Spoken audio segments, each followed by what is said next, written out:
Utilizing a remote control for the PTX40 plow trencher and SPX25 vibratory plow can provide flexibility in congested areas, and the operator can maintain 360-degree visibility to the work area and machine operation from a variety of viewpoints.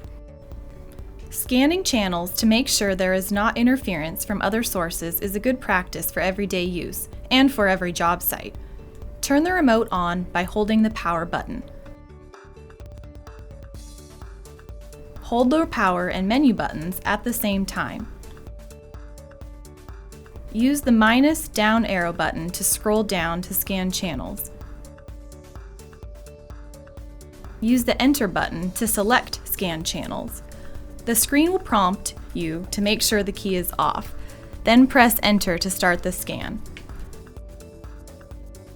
The remote screen will show channel scan scanning and will take a few seconds to complete.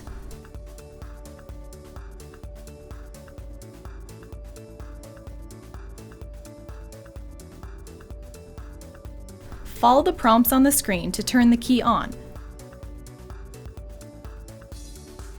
Then press Enter on the remote.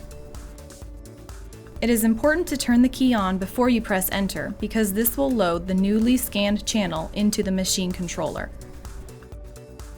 Again, follow the prompts on the screen to enter the access code found in the operator's manual. You will hear the horn sound to verify the code has been entered. If you have any further questions, please reach out to your local Vermeer dealer.